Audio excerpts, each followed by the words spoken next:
Welcome to Kill Team Casuals, a podcast all about Kill Team filmed in 3 different time zones by 3 different gents. Enjoy. We have officially gone live. Russ was just asking in the green room, but it's us. It's the Kill Team Casuals. Some technical difficulties, but we got there. We're back as we always are. We're excited to bring you another episode. Joining me as always, unfailingly, is Ben from Battle Brothers Tabletop. I got a pretty good record going, don't I, boys? I haven't skipped out in a while. What's up, folks? It's me, Ben from Battle Brothers Tabletop, throwing it over to my good buddy GG Allen from GFN Gaming. What's up? It's me, GG Allen from GFN. I'm going to throw this welcome back over to Rollins himself from Australia. It's Rollins Reese.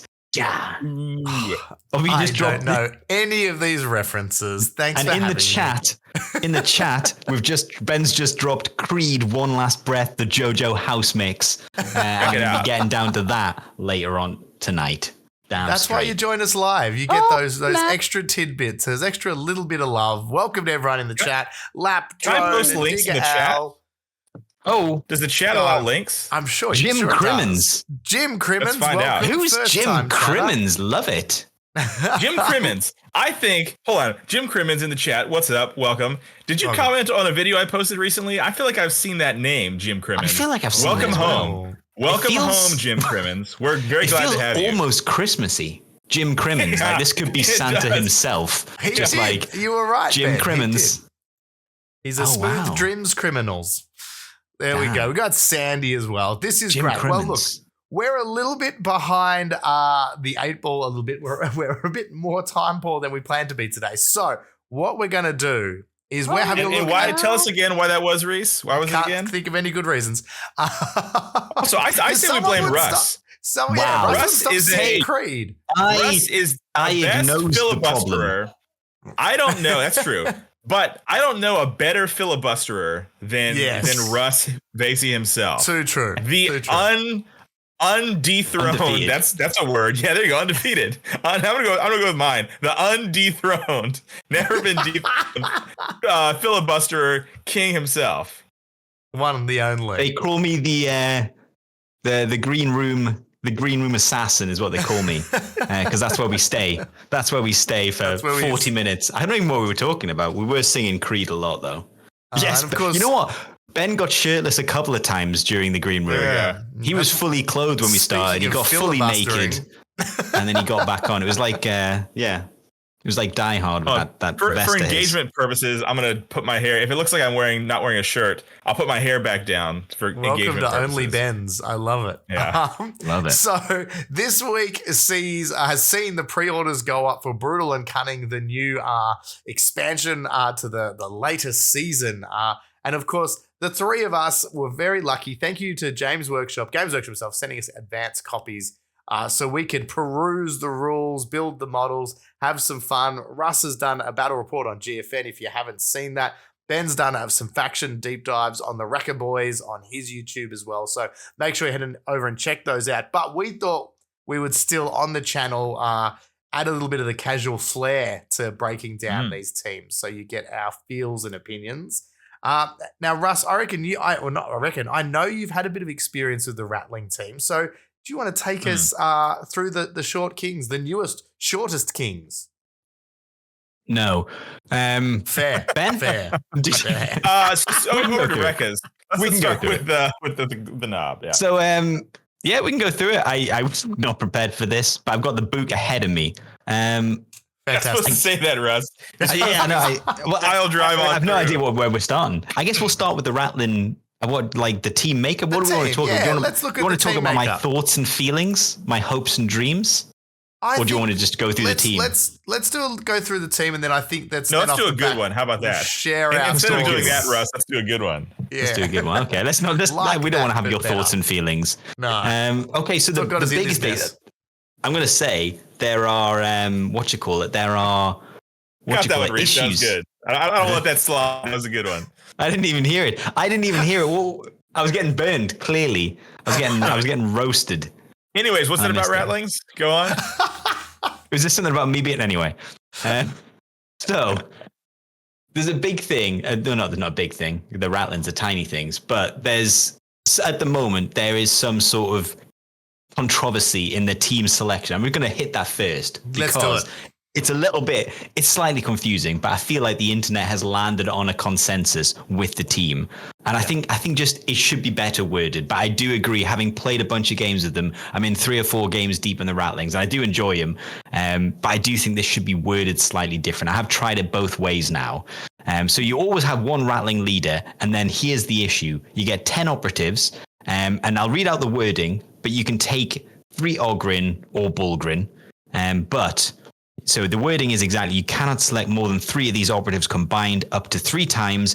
Instead of selecting one of these operatives, you can select one Ratling ploy to cost you 0 CP for the battle. So the consensus is you would also then pick another Ratling operative that isn't a Bulgrin or Ogryn and get a free ploy. So I think that's the current consensus. I think it should be worded slightly different. It should say, when you select this team, you get 3 free ploys that you can use for the battle that cost you 0 CP. And every time you take a Bulgrin or Ogryn, you reduce that by 1 to a maximum of 3. So it's very clear. See that, I feel like that seems to be the consensus. What if we wrote it in a way that confused everybody? Well, yeah. So when I originally read it, I thought you select a Bulgrin and Ogryn, do not take one, and instead take the free ploy, and that is how I played it on the game, but on the channel. But it feels like that, and again, it seems to be that maybe the community is slightly divided. It still is. Even our chat is still slightly divided by this. There you go. I did like how the wording that Lap has put it there. The wording should be you pick one leader, 7 rats, and then you have 3 Ratling support picks, which are 1 big guy or a rat and a strat. I mean, that would be it as well. That was how it worked. A rat and a strat. A rat and a strat. Love a rat and a strat. Rat and a strat. So it's a little bit up there at the moment. It's a little bit up there in what is going on. But that's effectively the only controversy in this team select up. There's 2 schools of thought. One is you get 1 Ratling fixer and 10 operatives, and you're either taking 3 Bulgrin or a number of CP for free, or not CP for free, number of ploys for free, or you're dropping an Ogryn and then taking a ploy for free. But with that unknown, we're just going to breeze on through that. Having played a couple of games with them, I can see the argument for the Bulgrin and the Ogryn. If you don't take one, you get a Ratling operative that's not a Bulgrin and Ogryn and a ploy for free, because you are missing out on 10 wounds. But obviously, it's hard to know what the intention was. Where you would be taking a Ratling team that would have only a total of 8 operatives, including the leader. Yes, you get that's 3 wild, strats. Right? Yeah, but I'm you've got 8 operatives, and they've got how many wounds? They died. They got 6 wounds each. Yeah, it would be nuts. Regardless of how many free ploys, that's not enough models or that it would, as far as I was concerned, never be viable. So that's the only reason why I think that can't be the way it's intended. That's I don't think the wording is clear, but I think the intent is pretty clear with the brain in your head. Pretty clear. I think wow, I love how you say that when clearly the bat rep I did was the other way. So you know what? You know what, Ben? Do you know what, Ben? No, Ben. Do you know what you can do, sir? You know what I mean? You know what you can do, sir? You can go outside and wander in traffic, sir, is what you can do for that sly dig I got so early on to this show. Thank you very much. Wasn't even sly. Moving on from this. Continue. Yeah, motherfuckers. So we'll go past the team selection to go in their main rule. The main rule is pretty cool. Scarpa. They've got security and infiltration as their option. I'm sorry, am I not doing it right for you as well, Reese? Well, just thought, great. That's not how I would have done it. That's all I'm saying. You know what this is? Also, there's also some other controversy over the actual Scarpa rule itself. Is there? Russ, you talk about that. People are going back and forth about, again, I think this was pretty clear as well, but whether you get to go after every other enemy activation, or can you do Scarper, just you can't do it twice during a GA2. that people are asking questions about that as well. This is worded also kind of weirdly. I read it as you can't do it after consecutive enemy activations.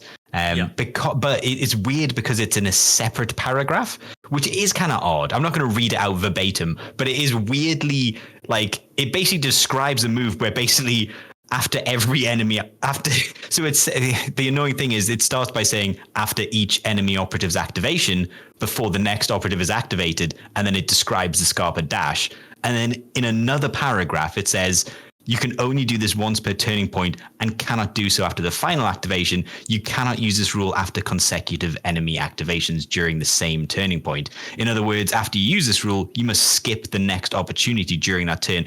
It's weird that they put that in because in literally the paragraph prior, where they could have had an opportunity to say, don't do this after every activation, it says after each enemy operative's activation before the next time, you can perform a free dash.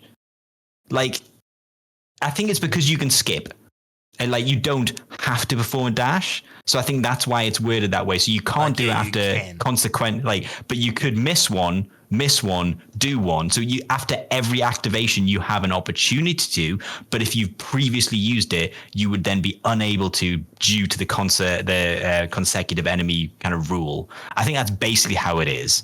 Yeah.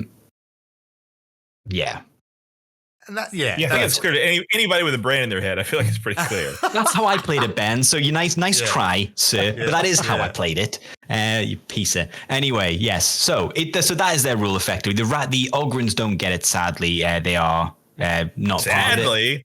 Sadly. Well, that would be awesome. They should get the rule. They only get, they get one faction equipment and one ploy. That's all they get. Yeah, but they don't get enough. Really, really good. Is that the faction equippment's not that good for them? A lethal 5-up save on a 3-up save? On a 5-up? Oh, well, okay. Yeah. Are you not playing with anybody with a brain in their head is taking the Bullgrins? You know what I mean? That's it. I'm hopping on a flight, Ben. Yeah. And we're going to have this out in person. This is part of my plan, just so we can have a beer and hang out, is to insult you enough to inspire you to pay for the ticket to come here yourself. I'm starting to think Ben is just actually salty and he wanted to handle the Ratlings. He's just like trying you want to talk about undercut Russ at every chance. Go for me. If it's me, I am the worst. I will give you the worst rundown there's ever been if it's on me. Yeah. No, but it's not that bad, but it's a lethal 5-up on a save. So if you're taking the Bullgrin, obviously you're a 3-up save if you took the Slab Shield, so it is pretty tasty. If you're running Ogryn, less so because they're only a 5-up save. But it's pretty tasty. But yeah. But the sneak also is omitted from the Scarpa rule, but he gets his own Scarpa rule. I don't know why they called it something different. They called it evade, but effectively it's a Scarpa rule. So I think actually you would be able to do in a turn, skip an activation. So do a Scarpa dash, next turn do the sneak dash, and then next turn do a Scarpa dash. I've not read the rules, but effectively I think you probably would be able to do that because you miss an opportunity, but you take the sneaks, which is not the Scarpa. So there is a potential that you can move 3 in 3 turns effectively. But it's interesting. You get a lot more in a horde game, obviously. So into hordes, you're going to get a lot more opportunity to move around. Into elites, which obviously is the box they're paired into, or sub elites, because you obviously go after the squigs. You get less, but you really need it. Because you have you've got a couple of guns that are good but heavy, and everyone's got a stationary and mobile. Oh, not everyone, but quite a lot of them can take the sniper rifle, which has stationary and mobile profile. And if you're hitting on the mobile profile, you're probably not hitting because it's 4 dice hitting on 4, so you get maybe 2 shots. So on average, you're only going to hit with 2. Whereas obviously, if you've got a lot better chance if you're stationary, and a bunch of your ploys then kick in, so you can fire from potentially silent. You can be always in cover. It's if we were back on Octarius, this team would be lethal. This is a team that is sadly a little bit let down by Volkus in that they're literally getting line of sight is legitimately sometimes an issue. If you're playing true line of sight with a friend and they're not being like, all right, mate, I'm not gonna get down and be like, yeah, I can definitely it is an issue. it is legitimately an issue. If you're behind one of those walls and you're right to it, you might not be able to see over it at all. Would there be a world where that ever gets like, and I'm talking competitive here, probably more the serious scene that gets looked at, because they are. You told one of the first things you mentioned when you got the kit. You were like, that no one can see over a wall or a barricade. Rules they won't be able to see over. I think. Yeah, it is a weird one. I think if people want to sweat play you, they might be able to quite legitimately say, I don't think you can see me. And they might have it like, if you're playing someone who's playing Ratlings, you could probably say, can you actually see me a lot of the time? And they wouldn't be able to. I think they should be on crates so they'd be the same head height as orcs. You would have to model them that way. Yeah, everyone's on stilts. But then that's cheating. Like that would be cheating if you did that. If you model, that's modeling for advantage, and it would be just because you can take. Then the problem is never has a team playing field. Well, no, the problem is never has a team relied on cover more than this team, because if they've got light or heavy, I think maybe it's just heavy. But for shifty, if you've got a conceal. You can't be targeted, and then if you've got sniper positions and you've got heavy in your control, you can fire from silent. But if you can't see, and obviously you need the Scarper to be able to move to get into a position to see, I don't know. It's a real tricky team. Like legitimately, line of sight might be an issue. You sort of mentioned too as well that it's a real interesting matchup in this box too, because again, of all the teams to show off what they can do, the Orcs are actually not a great team for that, because the Orcs are never really trying to shoot them too much. Like they're trying to get up close and personal. So, and a lot of the benefits to the Ratlings does seem to be using cover to advantage, slipping and sliding between those shooting nests and all that. And the Orcs are just like, we don't really care about that.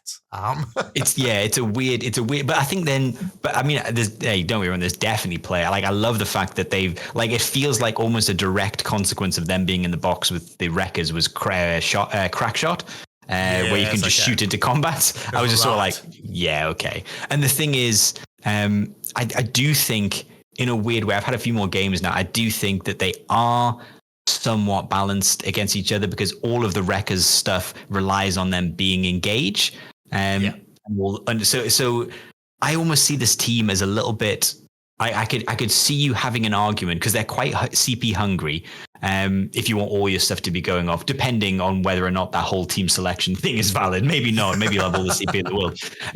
But there's quite a few scenarios where you can be all conceal, having just had a round of shooting, be not visible, not targetable because you've got shifty, and then you just go like, you know what? If I'm out of charge range, you take it. You take the turn. I'll take more CP. So you can kind of choke your opponent out of CP, just being like, you go first. You've got no shooting.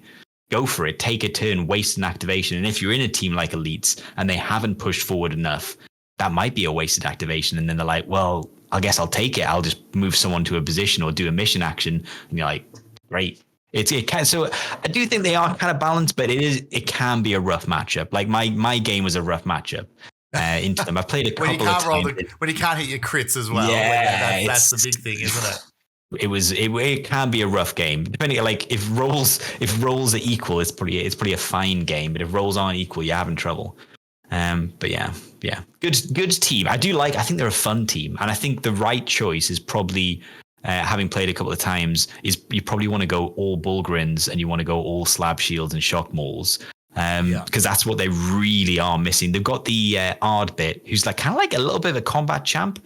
Think of Sam from The Hobbit, or not Sam from The Hobbit, Sam from Lord of the Rings. Like he's not bad. He's walking up those stairs and he's got a pan and he might ruin your day. Only if your opponent doesn't roll well. Yes. But yeah, so he's still only 6 wounds, but that's decent in combat. Decent enough in combat. Yeah. Well, that was an interesting thing too, in terms of your total stats. Like, and obviously I'm not surprised by this, but there has never been a team that is told to stay away from close combat. Like, was it the average guy? 3 attacks hitting on 5s. Hitting on 5s. 1 to 2. 1-2 damage. So even if you manage to get one. Yeah. You're not going, you you would never go in combat with it. Like, yeah, like if you're going in combat, something has gone wrong, which is why you need the Bullgrin. Yeah, I mean, it's just rough. I would love the Bullgrin to count as heavy cover. Like, I would love that. That would be pretty fun. Ooh, Like, if you take the slab shield, you count as heavy cover, so then your guys can move forward, be non-targetable within an inch, and still have cover. I would be like, oh, that'd be awesome. I don't think it's going to happen, but I would love that, because then for some missions, you need to be going forward, and the Ogryn are still brutes. And they're slow-witted, which means they can't do mission actions as well. So you do have to move them forward, but you also have to move your guys forward to do mission actions as well. Yeah. So ultimately, you will definitely be covering don't have ground. a brain in their head. That's for sure. Yeah. Yeah. What's interesting about they definitely would read Ogryn's- some of these rules like I did. I think that's what I've got. Weird thing about slow-witted key rule. The weird thing about the Ogrins and stuff is you kind of want everything. Like, Yeah, the Ripper gun. Cool. the grenade gauntlets on Into the Dark, 3-5 blast, lethal 5. Yeah, Hey, that's not nothing. The Hitting small on fours, shield, though. no, it's on 3s, I think. No, the grenade gauntlet hits on 4s. Okay. The that's Ripper not so gun good hits then. on 3s, which is why people like the Ripper gun. But no, the grenade gauntlet hits on 4s. Yeah, and A also bit like like- the small shield into like something like Felgor, which I think is going to be a problem after elites get toned down. Like double parrying with a small shield. Like, hey, dude, I think you kind of there's cases for all of them where I think you want access to basically every loadout. I personally don't like the Ripper gun that much because like that's just not. I don't think that's what the team needs. But I have not played them, so you'd play. I could be wrong. What do you think? I think you are right. I think what the team does well, in theory, what the team does well is shoot. Like it's still like it shoots well if you are stationary. And it's nice to have. I've run it a couple of ways where you run forward with the Ripper guns to great success. But I still think playing the Bullgrin, and I take the slab I take the slab shield mainly to get the 3-up save. In combat, I find myself using the power maul instead because it gets shock as well and it hits on 3s. Yeah. So it's 4-4 with the slab shield, 3-4, but it's 4-3, 4-6 shock. So if you get that first hit, you'll do 6 damage and then remove it and then parry at the same time. Yeah. Although I do see the value of obviously double parrying, because if they only hit twice and you just double parry straight off the bat and then you still hit them with the 3-4, it's just it ended up not killing as much. So if you're into a 10 wound team, you kind of needed to hit with the thingy, take a 4 damage back or a 5 damage back and then kill. Ideally, Because there's no healing in this minimum team damage either, is 10. there? You can't keep your Ogrins in the fight. There's no medic operatives or anything for the Ratlings. is No there? medics at all. No stolen pies that you can throw at people. I definitely alas. picture like the chef being able to give them a little guy with a lamp running around. 100%. Or it's like some sort of mead or some sort of rum that they just drink and they're like, you know what, we're all good now. That's what they needed. Scrumpy. What? Scrumpy. Should have been cider. Should have been Scrumpy Jack. There should have been a character called Scrumpy Jack who was just lying on the floor, rosy cheeks, and he'd take him as an equipment choice, and everyone gets +1 wounds. That's what I would have done. What did you think, Russ? One of the characters that I thought that was interesting, the Ratling Bomber, obviously having, I guess, his custom tripwires and things like that, and he affects mines in some way as well, doesn't he? He's great, yeah. So interact?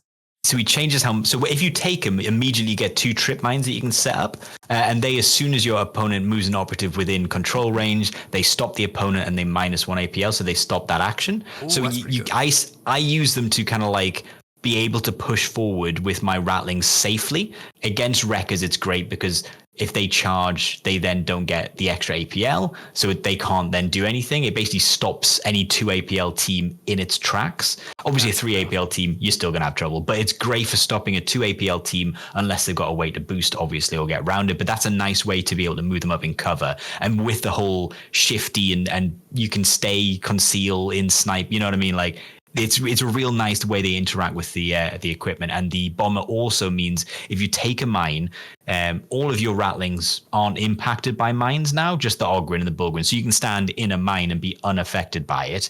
But it's 2d3 + 3 instead of 1d3 + 3. Yeah, it's great. So it does soup it up a little bit. Yeah, he is pretty good. I quite like the bomber. He's got his bomb again. I've used it absolutely whiffed, but in theory, it's a great bomb because it's 5 attacks hitting on 3s, 4-5. That's like a real healthy damage profile, and it's got a whole bunch of rules. Like it's got saturate and it's got P1. Yeah. It's range 3, which is bad because they're only 5-inch movement, but you forget you've got the Scarper dash. So you can Scarper dash, move, or like even better. Actually, I don't know if you can Scarper. You can do. It doesn't say ready. So so potentially what you could do is move forward, have your opponent move forward, thinking they're safe from your 3-inch blast and 5-inch movement, and then Scarper them towards the enemy a little bit. I think there's some caveats, like you can't be within 3 inches and you can't be, or unless you're not visible, which is honestly easy to get. Yes. You can get not visible. It's the benefit of them being hard to make line of sight shots. But I like the bomb. I think the bomb is a decent operative, and he's someone that you probably are going forward with. And if you can try and use the trip mines to make sure that even if your opponent gets that activation on you, you can try and make it difficult for them to get to you. Obviously, you've got issues into the Wrecka team as they can just go through walls. Yes. So it does make it more difficult for that team specifically. But if you can isolate him, but have him far forward enough to be a threat, 5 attacks hitting on 3s, blast 1, piercing 1, saturate. I mean, it only happens once, but if you can get a couple of operatives, that's a decent amount of damage. Like for any team, it's a good kind of surprise. Like probably your opponent worried about XYZ. That's probably not getting a grenade chucked in their face that does that kind of work. It's interesting too. Like as a team, they seem to have access to so much equipment. Obviously, the Fixer gives them additional equipment. There's the little the old Scrumpy Stash Master. The Stash Master, Scrumpy Stash Master seems the Stash Meister. Yeah, that's the most fun. Yeah, their interaction with equipment is the most fun, I think, the team. I think Hearth can have it similar as well. And you do kind of feel that because, as you say, you get the Munitorm's equipment specialist with the Fixer. So you can take 1 additional equipment ploy. You get the Trip Mines if you take him and you impact how mines are going to work. If you take the Stash Master and you take an ammo crate, you get to place 2 ammo crates instead. There's just a bunch of different things that you can use to just like maximize. And the thing is, because they're a slow team, you probably need ladders on some areas of Vulcus because there's some scenarios where you can't get where you need to get, which isn't too bad because you probably don't want to be charging too far forward. But just to be getting into your home vantages to take shots and then just push forward with your Bulgrin and their 6-inch movement, so they can just they're fine, obviously, racing forward.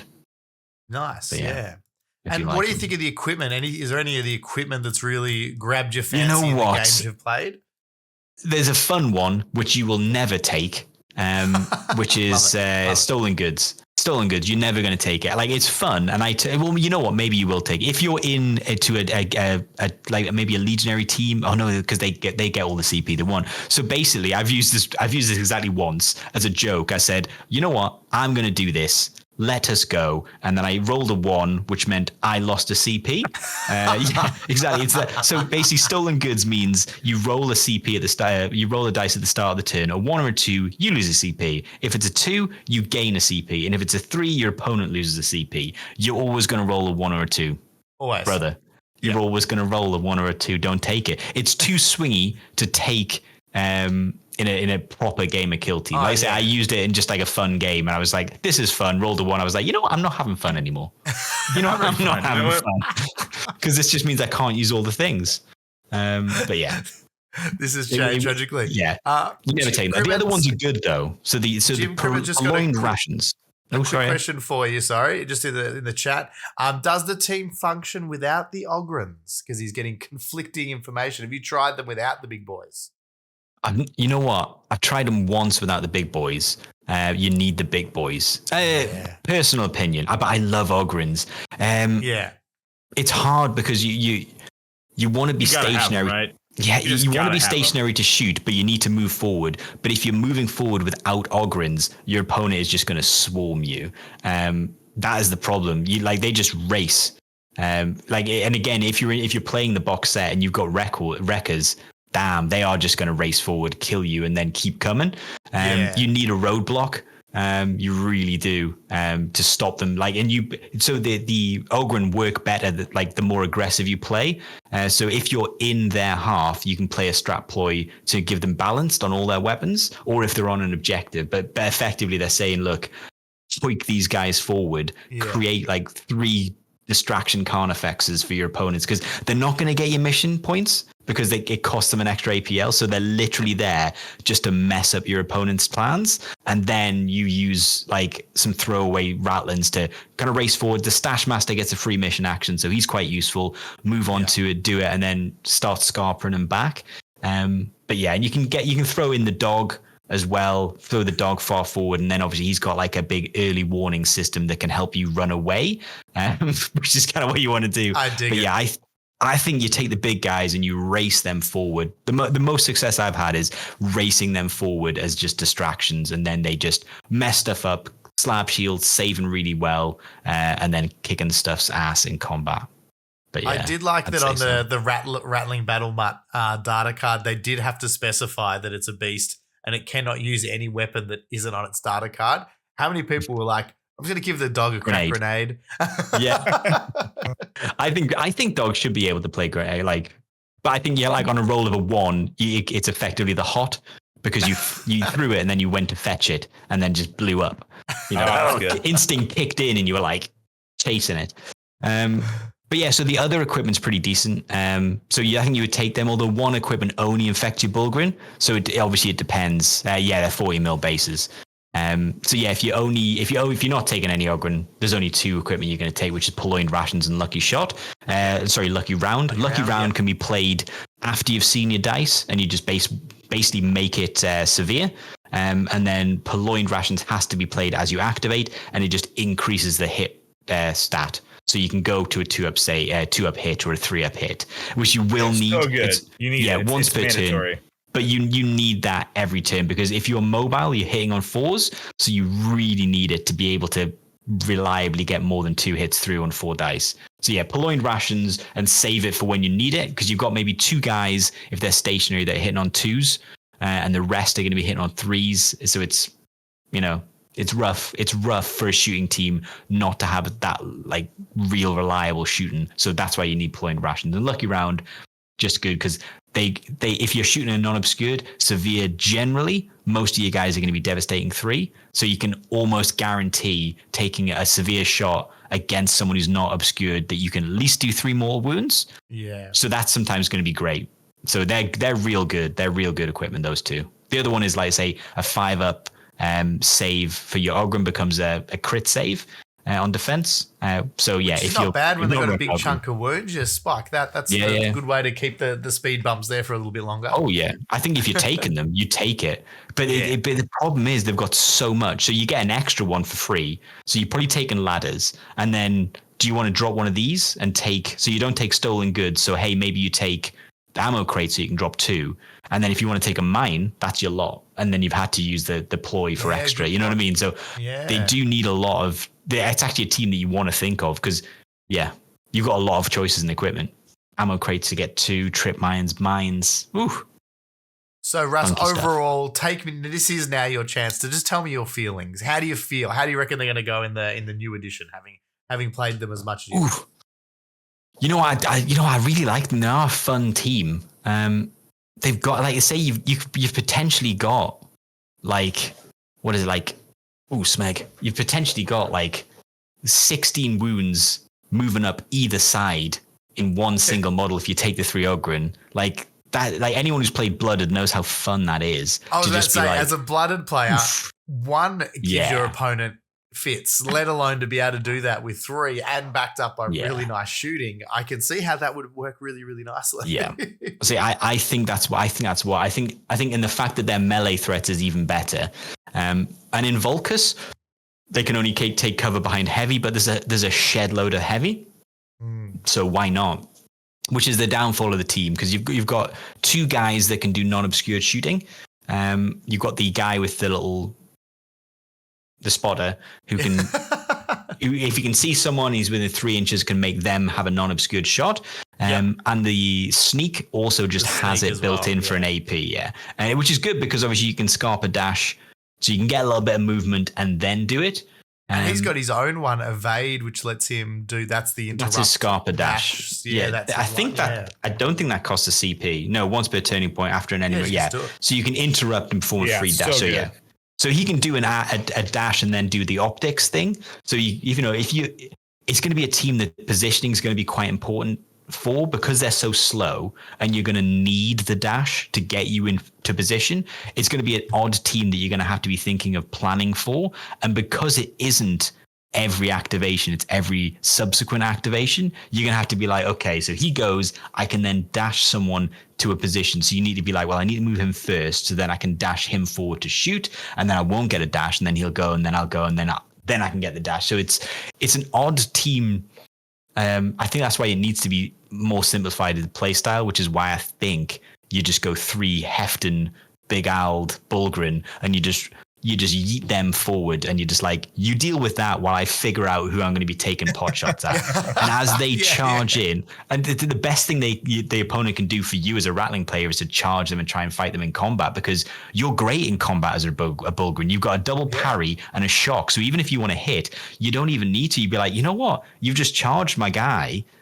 Presumably you're in engage unless you're commandos or have some one of those operatives. So then you can scarp a dash, drop a crack shot, and have some, you can sink a load of points into be like, well, I can get him. I'll drop an obscured on him. I'll then scarp a dash my big shot to take an absolute obliterating shot with crack shot, so I can shoot into engagement.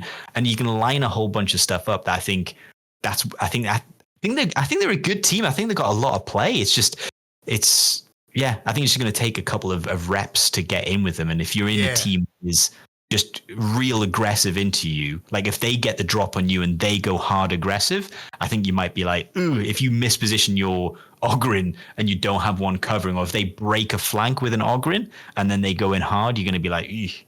But I think they're a great team. Fun team. Well, there you go. Well, look, that's a little bit of a good Ratling overview. But Ben, now let's bring you in, mate, and you can show us the other side of the coin. Take us through the Wrecka lads. Okay. And this is Russ. This is your chance to fire back at. And I'm going to start doing some hobbying. Ben, that's what Ben's doing some hobbying. I'm going to do some painting, buddy. He was asleep. Go for it. So gosh, we're at 7:32. Okay, cool. We're Wreckas. Let's talk about Wreckas. Okay, so everybody is talking about Ratlings. I just need a minute to collect my thoughts. Okay, everyone's talking about Ratlings. Everybody is high on Ratlings right now. Do we think they're high? I think people are high. People are, pardon me, higher on Ratlings than they are on Wreckas. I love the Wreckas. Yeah, people generally, the general consensus, which I think is correct, is that maybe the Ratlings are overall a better team. They've got the highest ceiling of what they can do. Yeah, I think Wreckas are freaking rad, dude. I think this team rules. I think they're pretty sick. I think they're not overpowered at all. Like not. I don't think they're even close to being overpowered. I think I have a few changes, tweaks, buffs, if you will. You buffing them already? Yeah, because they don't got the sauce like they need to be buffed already. That didn't take So minor buffs. Before I even tell you about this team, let me tell you how they could make this team better. The knob should either be at a full whole 3 APL base, or he should be able to have an action that he can do to amp himself up to count as 3 APL. So you move on to an objective, you tap it, and then you zonk yourself up, and now you count as 3 APL. Because you're an elite team with 8 activations with 16 APL. Because that third APL is not always usable. So I've been in situations where man, I'm on this point, but I couldn't fight anybody for it. So now I'm just 2 APL. So I have to just be on this point like a worthless guardsman. So I think either 3 APL base on the knob, or give him a softer buff would be to allow him to sort of amp himself up, if you will. So those are my proposed early buffs. But this is an 8 model team. They have access to Seek and Destroy and Security. This team wants to go Security. Seek and Destroy relies on being able to get in, get the hit, and then take the hit back. Now, these guys, they are tanky, right? So we're looking at, let's say an average operative would be 12 wounds. So you have 12 wounds on a 4-up save with a reroll on your defense dice, which is sort of like 3.5 to defense dice, effectively 4 defense dice in a lot of situations with just a scratch. That is a lot of wounds, but armor piercing is going to shred you. It's like if you're getting out activated hurts way worse on this team than it does against elite teams. So you've got 8 activations.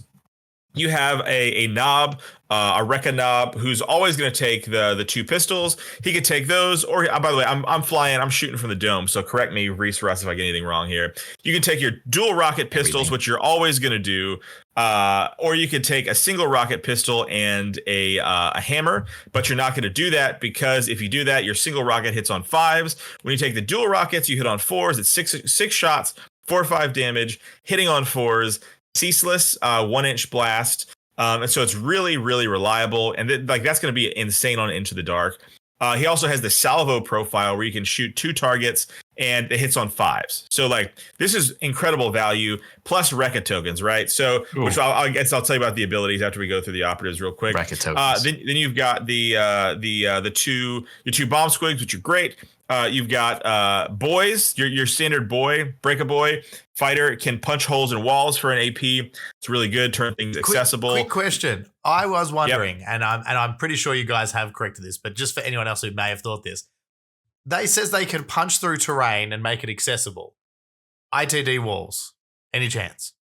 Surely not, right? Surely not. Surely not. Take a stance. Yes or no? I think so. My heart says yes, but my head says no. My head with no brain in it says no, but my heart says yes. Select a terrain feature within this operative's control range. If it is equipment terrain, remove it so they can break equipment. That's cool. Yeah, otherwise, cool. Place one of your breach markers within this operative's control range as close as possible to that terrain. Whenever an operative is within 1 inch of that marker, treats parts of that terrain that are no more than 1 inch thick as accessible terrain. You'd have to go to the Into the Dark rules breachers, to check. Yeah, breachers won't. Eric, show you my nads. Eric, get your rule book and let us know. But put it to work. Put the chat to work. I would imagine the same reason that you cannot breach with your breacher or your breach guy with the power fist is it also stands here. Because you also something about not being able to move tunnels through and stuff as well, can you? That's there's a rule about not being able to move through. Yeah, so I think that it's in the Into the Dark part of it. Yeah, there you go. Rapscallion put it. Operatives cannot move over or through walls. Hang on a sec. What? I got a little excited. The Aquilons can do it though, can't they? They don't move over or through. They just drop in. Yeah, that's it. So that's the only exception. Yeah, so then we've got the gunner operative. You can take a heavy one that hits on 4s, or you can take a non-heavy one that hits on 5s. I'm not super high on this guy. You might want to take one, but I don't particularly love him. But the balanced approach is there. And then also you have your specialists. So you have is it the Demolisher? Reese, is that what he's called? The big boy, the Crusher, the guy with the fists. The Crusher. Okay, sure. Let's start with the Crusher. Yeah, that's fine. Sorry, Demolisher. Sorry, other pages. There is a Demolisher. Demolisher is the other one. Apologies. Yes. Okay, so you have the Demolisher who has a tank rocket. And people have already done the big deep faction dive, so we'll get into this later. You have him. He's got an exploding tank hammer. You've got the Jackhammer Jerry guy, who is the Jackhammer Jerry, Crusher. And so you also have the Rocketeer who can shoot the Pulsar, which is really integral to this team. And so you have 2 faction abilities. One is Tanked Up.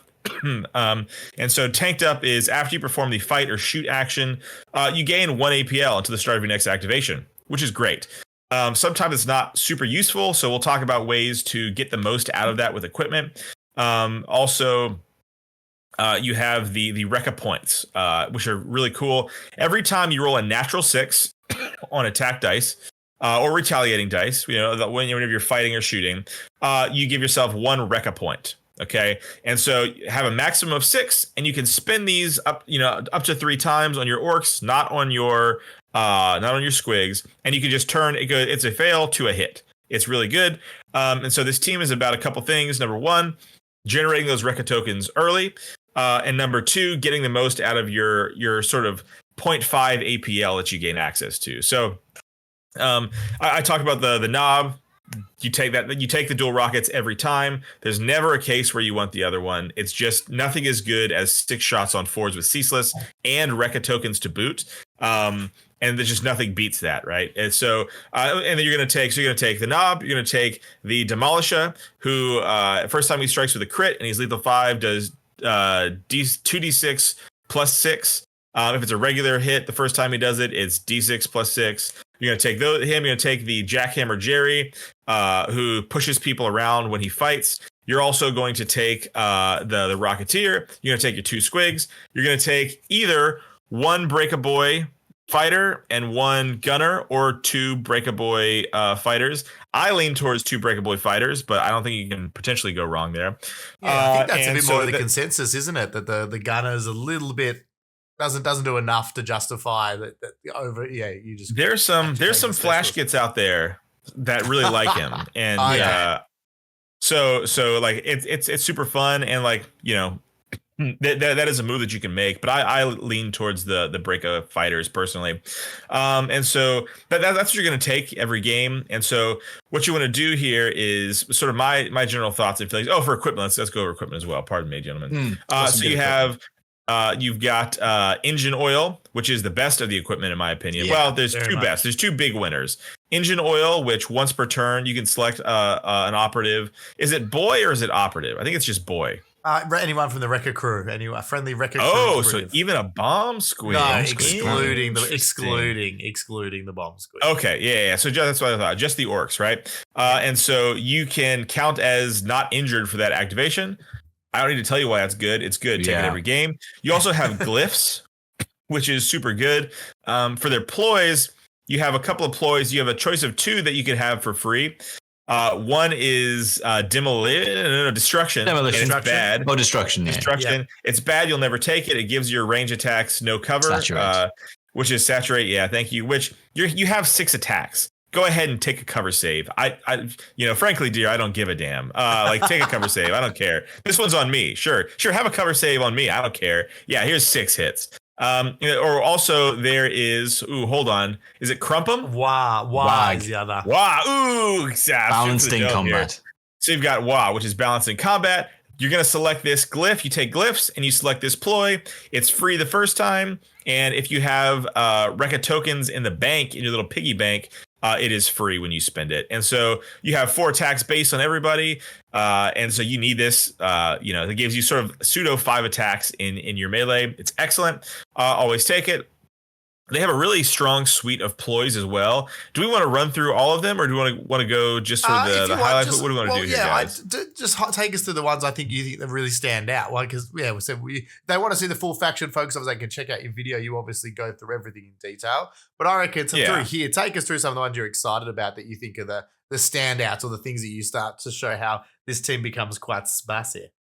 Okay, yeah, so amped up, Wah. So Wah every single turn for free, gives you a reroll. So basically just think of balance in all your combats. Then you've got this one called Amped Up, and it's really good. Turns maybe 2 and 3 and 4, or 3, 4, whatever.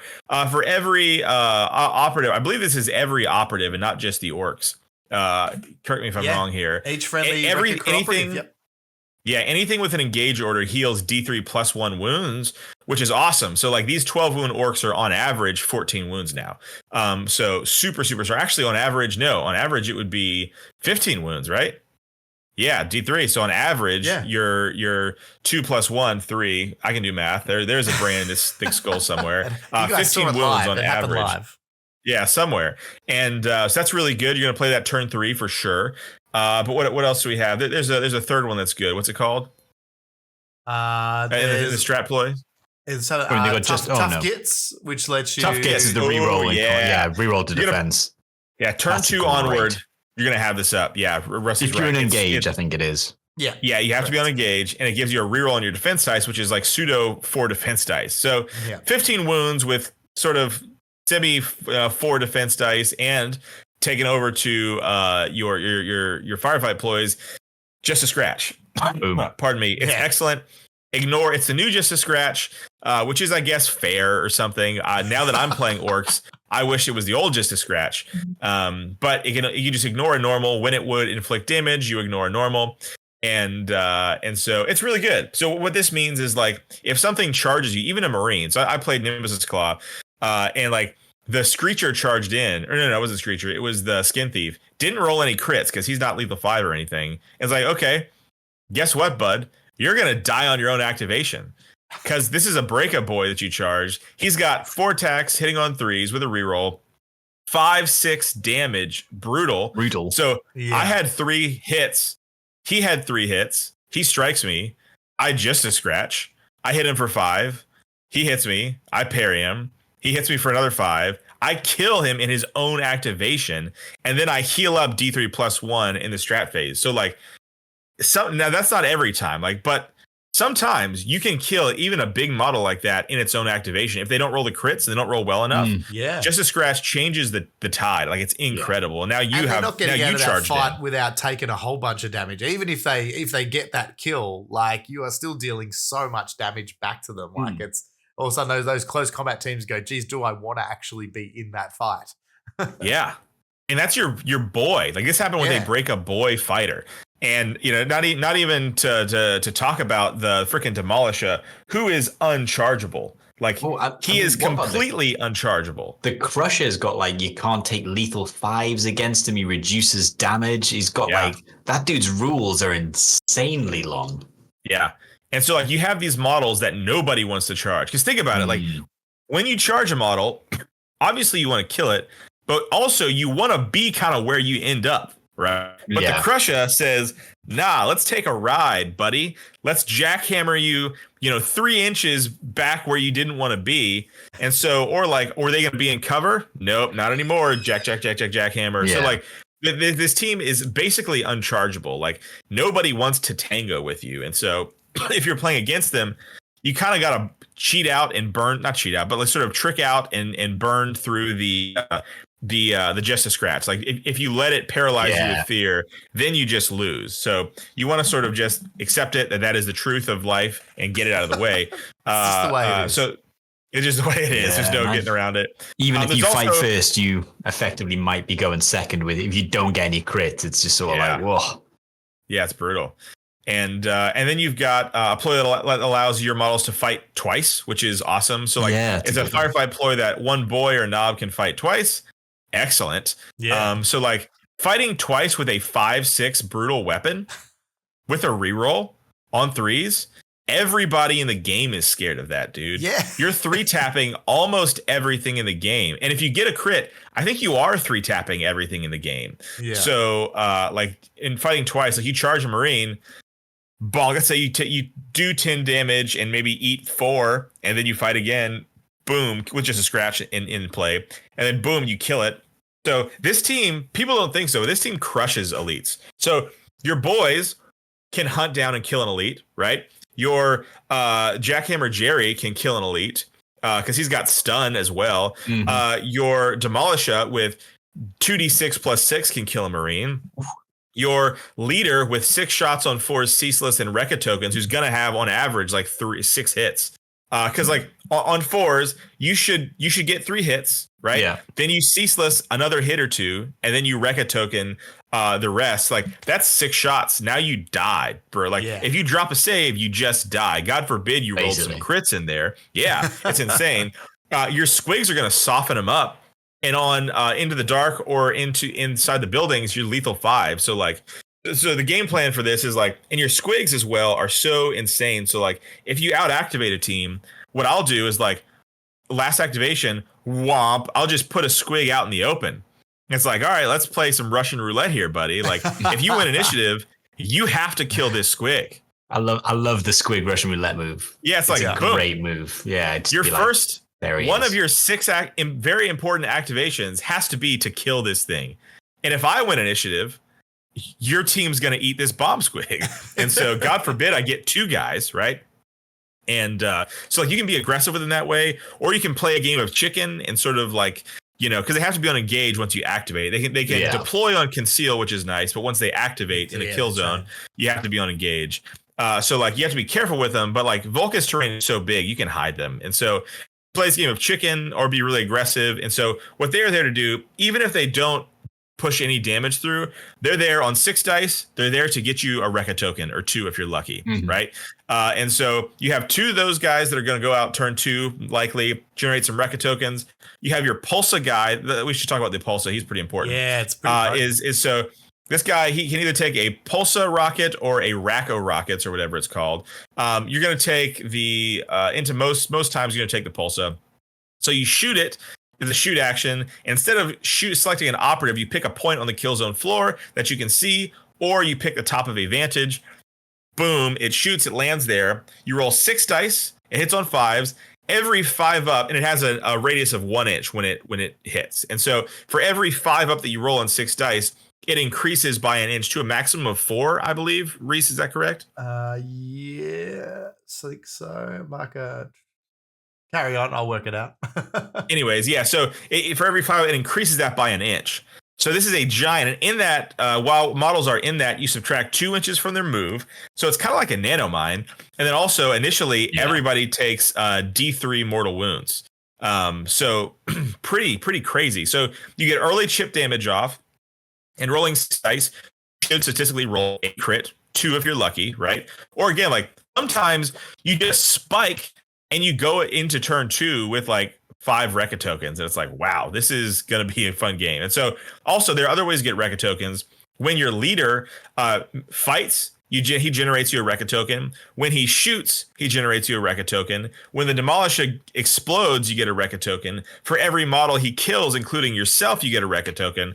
So there's ways to generate these tokens without even having to roll the 6s. So people are like, oh, this is a gambling team. Like, oh, if you don't roll the 6s, it's going to be really rough. Like, let's all be adults here, okay? Like, we all like to complain about our dice. Like, we all complain, oh, man, I got diced. Oh, I couldn't roll a single 6 to save my life. But, like, nobody remembers when they roll 6s. You only remember when you don't roll 6s. So, like, you will be rolling a 6. And it's every time you fight or retaliate. And so you're going like, oops, 6, boom, there's a token. Oh, there's 2 6s, boom, 2 tokens. So, like, you are going to have, if you send out the squigs, if you shoot the Pulsa token, what you can do, like, you can alpha them in their deployment zone, or you can wait until they stage and then drop it on them, subtract 2 inches from their movement, absolutely ruin their staging.